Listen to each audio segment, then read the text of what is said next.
The term imposter syndrome describes the feeling of doubting your skills, talents, and/or accomplishments, and the concern that your lack of these attributes will be exposed and you will be seen as a fraud.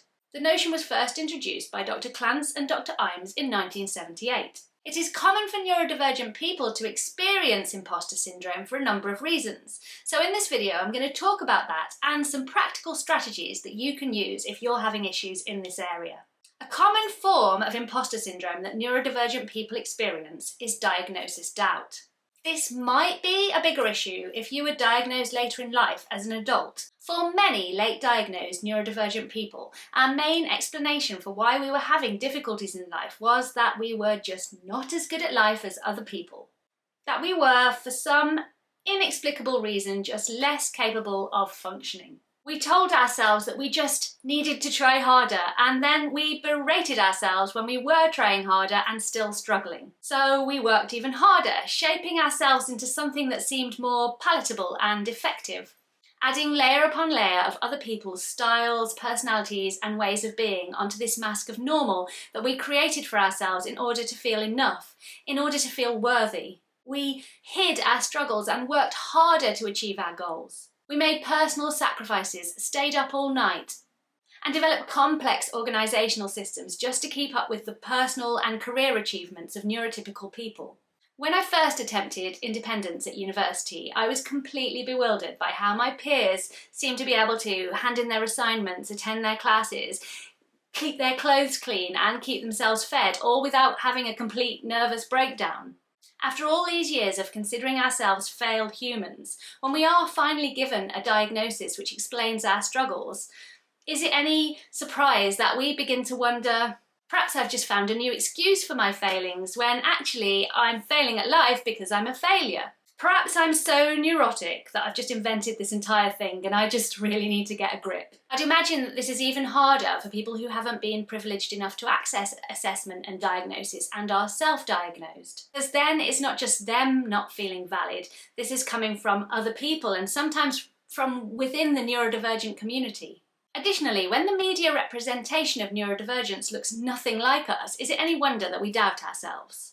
We look for ourselves and instead we find white men with an interest in maths, or females who are quiet and bookish. And as for non-binary representation, there just doesn't seem to be any. ADHDers find loud, obviously hyperactive characters who make bad decisions all the time. This narrow representation adds to our doubts. In the early days after my autism diagnosis, I even found myself trying to create a mask of the media representation of autism in order to validate my experiences. I may have inadvertently tried to become Sheldon Cooper in order to fit my new narrative.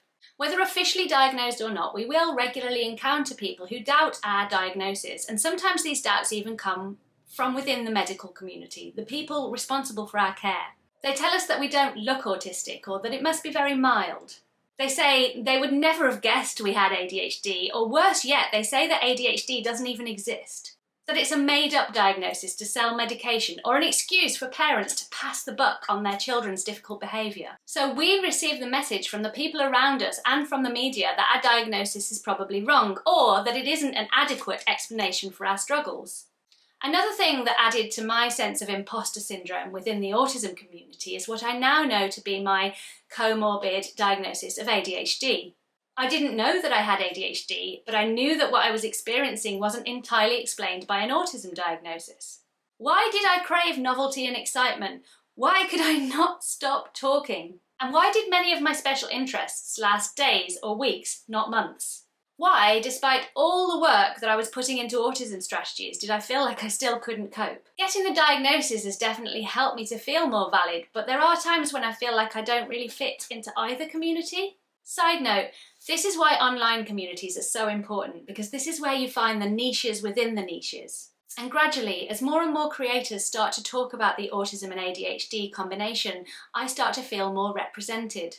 Another aspect which adds to this sense of imposter syndrome is that all the years of berating ourselves and feeling like we were failing has probably done a real number on our self-esteem and sense of self-worth. So even when we do succeed, we still doubt ourselves. We spend way more time and energy focusing on what isn't going well than on celebrating our successes.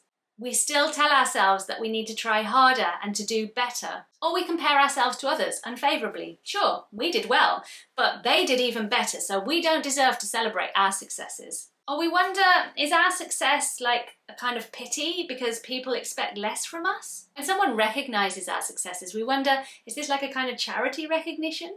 Would this achievement still be considered an achievement if they didn't know that we were neurodivergent? Oh, it's so complicated. Living with imposter syndrome limits growth. So now I want to think about a few things that you could do to lessen the impact of imposter syndrome and to move forward feeling that you have value and feeling worthy. I'm working on authenticity, on being completely me without judgment or shame. Having spent so long feeling like I needed to change myself in order to be good enough, this is a difficult goal. But I recognise that this is the only way forward if what I want is to be able to love and care for myself effectively. I'm also working on my perfectionist tendencies. I think that my perfectionist way of viewing things means that I'm always going to fall short of my own ridiculously high standards, which contributes to the issues I have, like comparing myself to other people and doubting my achievements. So I'm aiming to try my best in my work and my personal life, and also to give myself permission to fail, and to not always be able to do all the things that I want to do, and sometimes to be having to focus on caring for myself, and finding a sense of achievement in that. Moving away from a black and white, all or nothing, failing or succeeding way of looking at things is helping me to see that I'm just like other people. We're all just muddling through, trying our best. I'm not an imposter. I'm a perfectly imperfect human, just like everybody else. I'm also collecting evidence of my successes and separating feelings from facts. At times, I might feel like I'm useless, needy, too much, but me feeling that way does not make it true. So I hold on to positive messages that I get from my work and those times when my children and my husband tell me that they love me. And when my friends tell me that they appreciate me and that I'm adding to their lives in a positive way.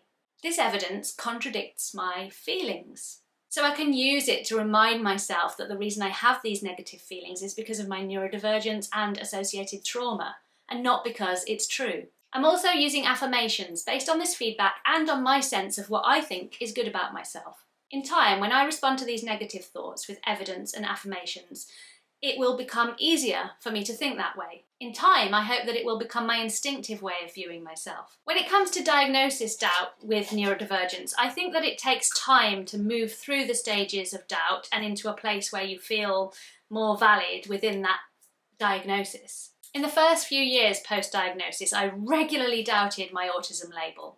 But in time, and through finding others who resonate with me, I'm feeling mostly settled with it and sure of myself.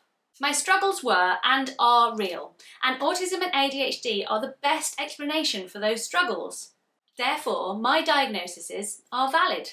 More importantly, they're helping me to adapt my life in a way that helps me to feel more settled and happy in myself. This gives me a lot of strength when other people doubt my diagnosis or don't respect my needs or boundaries. If I'm doing what I need to do for the benefit of my mental health, not just for myself, but also for my family and those around me, then I can stand strong and refuse to let someone else's opinion derail me or make me feel like an imposter. At the end of the day, all we can do is our best with the challenges and the strengths that we've been given. Sitting in a place of self-doubt and imposter syndrome doesn't help anyone to feel good or succeed in life. It's an unhelpful, faulty way of thinking, and it can be worked on. These things don't change overnight. It takes time and commitment to change unhelpful thinking patterns. That's the journey I'm on right now, and I'd be thrilled if you'd like to join me. Let's refuse to feel less than or invalid, and let's reclaim our minds from all the unhelpful things and trauma that they've been subjected to. We have got this. I hope you found this video helpful. If you did, please hit the like button, and if you'd like to, please consider subscribing to my channel. Being a content creator is my job, and I can only do it in part because of the support of my audience. So if you'd like to support me, please click the link at the top of my channel or in the description box to find out the ways in which you can do that. Thanks for watching. Goodbye.